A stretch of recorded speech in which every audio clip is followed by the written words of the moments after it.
Hey everyone, and welcome back to part 3 of Coiled Coils.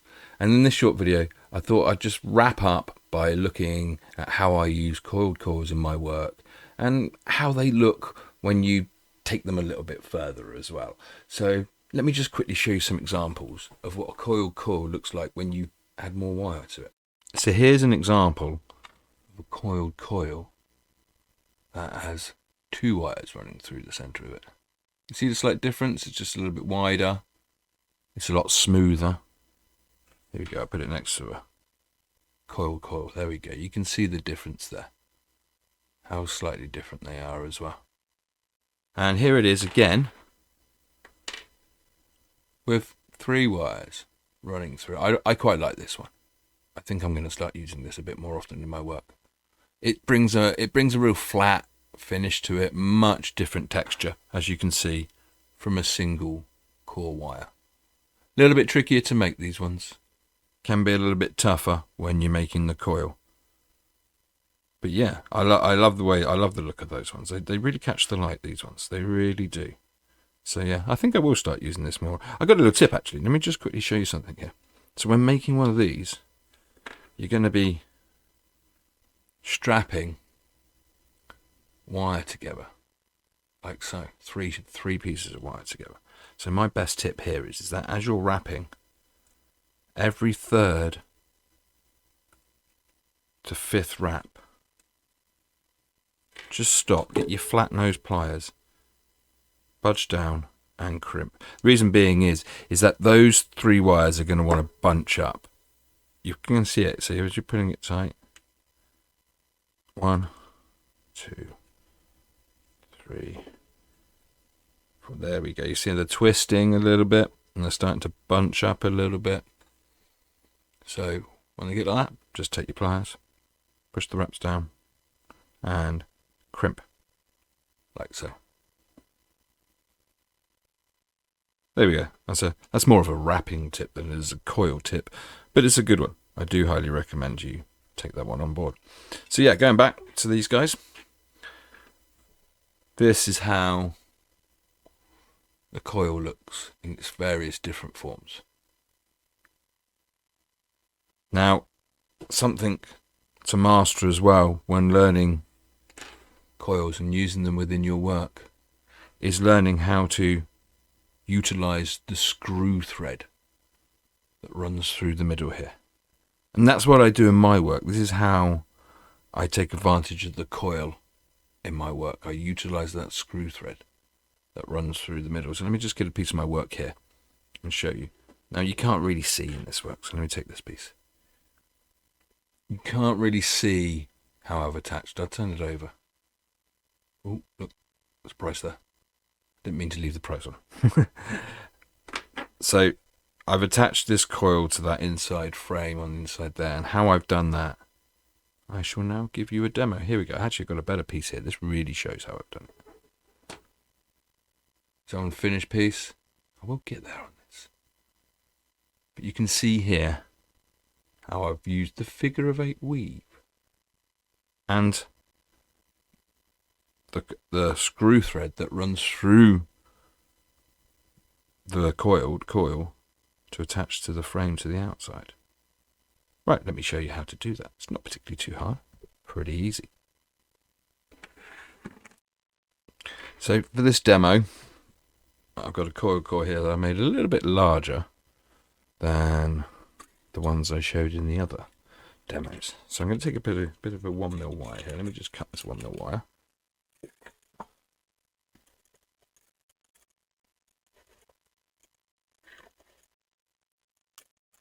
Oh, there we go. Now I want you to imagine, let's bring that here. Now, I want you to imagine that 1mm wire is a frame wire. Just like in this here. So you can see I've got a frame here around the outside. I want you to imagine that 1mm wire is something like that. I'm going to take some wrapping wire. Now, I often, like when I'm wrapping through the screw threads of these, I like to use a slightly thicker wire. So if I've made the coiled coil with like 0.3 my first wrap, I'd probably go to 0.4 mil wire, which is 26 gauge. I would often go, it just adds texture, different layer. I like adding different layers of wire sizes. It's just aesthetics. It's something I like to do. So I'm going to use a piece of silver wire just purely because it's going to be a bit easier for you guys to see what I'm doing. Right then, to get started, I'm just going to start by wrapping into the screw thread a couple of times. Make sure you wrap the right way. It's easy to make mistakes. So there we go. I've got started. Oh, there we go. I'll come round again. There we go. And you notice I'm just bringing it in. I'm just gently wrapping it into the screw thread. If you pull tight, you have a tendency to pull the wire down in between your coiled coils here. So you might find when, like something like this, when you're going around a bend, just be careful because obviously that coiled coil's opened. So you're just gently laying the wire into the screw thread. Otherwise it, like I said, will get pulled down in. So how do we join this to a frame? So I'm going to take my, imagine this is a frame wire. I'm going to place that to the outside, like so. I'm going to bring out my wire that's going through my screw thread out to the outside. I'm going to wrap around the frame wire. Now you can go around once, you can go around twice. I'm going to go around twice just for the moment. Stop. Where's my pliers? There we go. There's my flat nose, my chain nose, sorry. Just going to tidy up my wraps, and then I'm going to come back into the screw thread. I'm going to come around once. I'm going to let's set a pattern here. So every other screw thread, I'm going to join to the outside wire. So come back round again, and again, like using the figure of 8 weave. Round once, round twice. Tidy up. This is a good one. I like using some some tweezers, and you can get in there and tidy those up a bit tighter. So then go back into the screw thread. Again, let's do it one more time so we have 3 joins. Sorry, I must get used to my fingers not being in the way. So the more you start joining it to the outside frame wire, the easier it gets. It really does. Those first couple are always the tricky ones, but once you've got them as anchors, it starts becoming a lot easier. There we go. Again, using my pliers just to tidy those up. And back into the screw thread. Let's do one more. Let's do one more. There we go. Not looking too bad. Round the outside wire. Round again.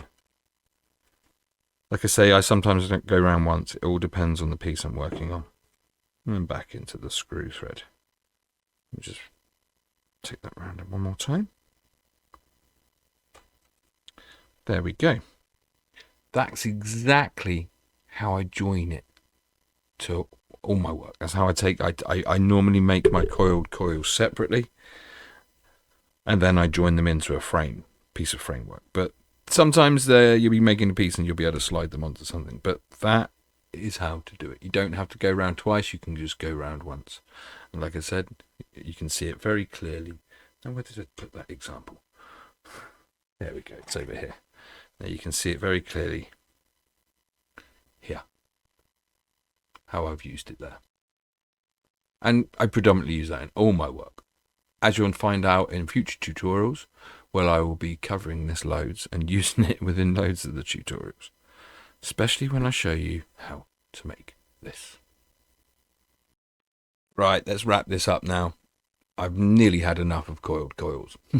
There is so much more I could tell you about coiled coils, but I'm going to save those for tutorials because I kind of want to get to the situation where they're being used, and then it's a lot easier to explain certain things and give you some ideas on how to use them. But that's over these three parts. That's just the basic way of making coiled coils and how to use them.